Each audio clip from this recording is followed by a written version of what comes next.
ऐका परमेश्वरा, तुमची कहाणी. आटपाट नगर होते. तेथे एक राजा होता. तो मोठा शिवभक्त होता. त्याच्या मनात आले आपल्या महादेवाचा गाभारा दुधाने भरावा. परंतु हे घडायचे कसे अशी त्याला चिंता पडली. प्रधानाने युक्ती सांगितली. राजाने दवंडी पिटवली. गावातल्या सर्व माणसांनी आपल्या घरचे दूध घेऊन दर सोमवारी महादेवाच्या देवळात पूजेला यावे. सर्वांना धाक पडला. घरोघरची माणसं घाबरून गेली. कोणालाच काही सुचेनासे झाले. त्याप्रमाणे घरात कोणीही दूध ठेवले नाही, वासरांना पाजले नाही, मुलांना दिले नाही. सगळे दूध देवळात नेले. गावातले सर्व दूध गाभाऱ्यात पडले तरी देवाचा गाभारा भरला नाही. दुपारी एक मात्र चमत्कार घडला. एक म्हातारी बाई आली.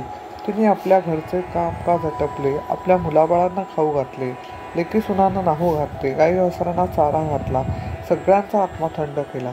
आपल्या जीवाचे सार्थक व्हावे म्हणून थोडे गंधफूल घेतले, 4 दाणे तांदूळाचे घेतले, 2 बेलाची पानं घेतली आणि खुलभर दूध घेतले आणि बाई देवळात आली. मनोभावे पूजा केली. थोडे दूध देवाला नैवेद्याला ठेवले. देवाची प्रार्थना केली.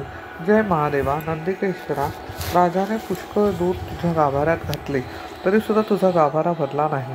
माझ्या खुलभर दुधाने भरणार नाही, पण मी आपली भावभक्तीने तुला तो अर्पण करते, असे म्हणून राहिलेले दूध गाभारी अर्पण केले आणि पूजा घेऊन मागे परतली.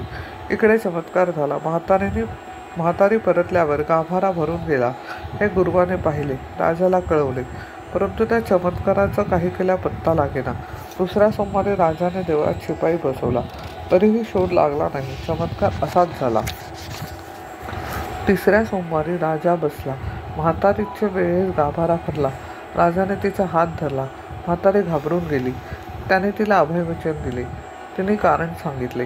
तुझ्या आज्ञेने काय झाले? वासरांचे, मुलांचे आत्मे तळमळले. मोठ्या माणसांचे हाय हाय माथी आले. हे देवाला आवडले नाही, म्हणून गाभारा भरला नाही. याला काय युक्ती करावी? मुला वासरांना दूध पाजावे, घरोघरी सगळ्यांनी आनंद करावा, म्हणजे देवाचा गाभारा भरेल, देव संतुष्ट होईल. नंतर राजाने म्हातारीला सोडून दिले. गावात दवंडी पिटवली. चौथ्या सोमवारी राजाने पूजा केली. मुलाबाळांना, गाई वासरांना दूध ठेवून उरलेले दूध देवाला वाहावे, हात जोडून प्रार्थना केली. डोळे उघडून पाहतात तर काय, देवाचा गाभारा भरून आला होता. राजाला आनंद झाला. त्याने म्हातारीला इनाम दिले. लेकी सुनांना घेऊन ती सुखाने नांदू लागली. जसा तिला महादेव पावला तसा तो तुम्हा सर्वांना पावो, अशी ही 60 उत्तराची कहाणी 5 उत्तरी सुफळ संपूर्ण.